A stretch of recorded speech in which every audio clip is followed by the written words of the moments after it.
বিএনপির হাতে যদি আবারও ক্ষমতায় থাকে কিচ্ছু পরিবর্তন হবে না, হবে না, হবে না। তার জন্য অবশ্যই আমরা কিভাবে আগামীতে রাষ্ট্র ক্ষমতায় যেতে পারি সেই চিন্তা ভাবনা আমাদেরকে করতে হবে। এই মুহূর্তে বিএনপি ব্যতীত কোন রাজনৈতিক দল ক্ষমতায় এসে এই দেশকে চালাতে পারবে না, দেশকে স্থিতিশীল রাখতে পারবে না।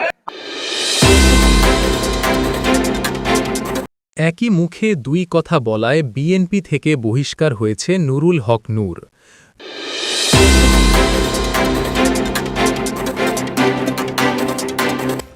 নুরুল হক নূর একসময়ের ছাত্রনেতা থেকে জাতীয় রাজনীতির আলোচিত চরিত্র।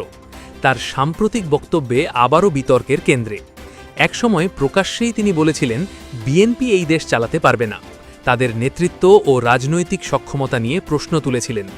সেই বক্তব্য তখন নূরের পরিচিত রাজনৈতিক অবস্থানের সঙ্গে সামঞ্জস্যপূর্ণই মনে হয়েছিল।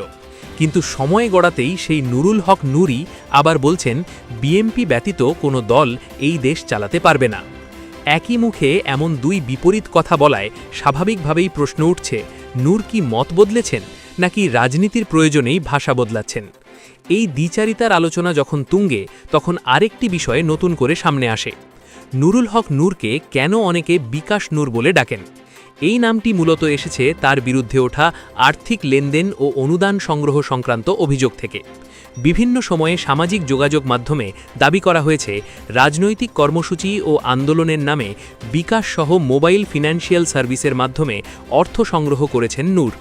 যদিও তিনি নিজে এসব অভিযোগ অস্বীকার করেছেন বা ব্যাখ্যা দিয়েছেন, তবুও বিকাশ নূর নামটি সমালোচকদের ভাষায় একটি রাজনৈতিক ব্যঙ্গ হিসেবেই স্থায়ী হয়ে গেছে।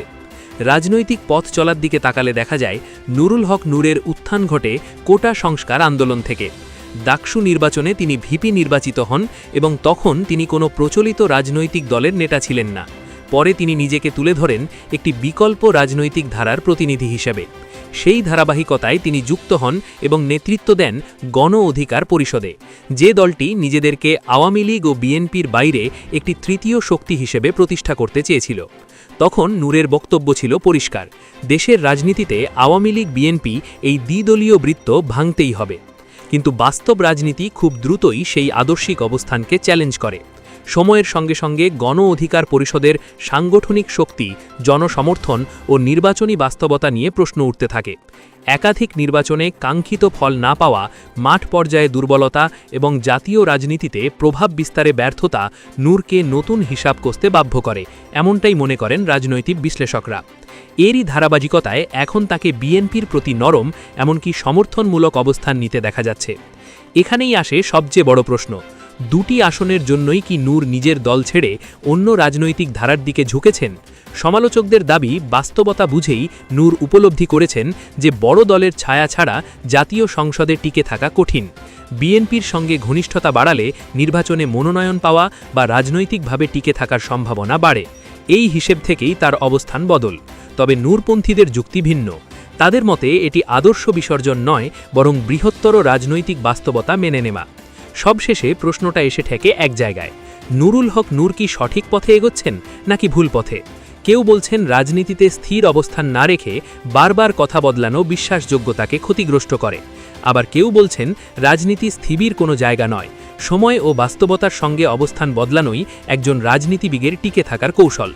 নূর কোন পথে যাচ্ছেন সেটি হয়তো ভবিষ্যতই বলবে। তবে আপাতত একটাই সত্য, একই মুখে দুই বিপরীত বক্তব্য দিয়ে নুরুল হক নূর নিজেকেই সবচেয়ে বড় প্রশ্নের মুখে দাঁড় করিয়েছেন।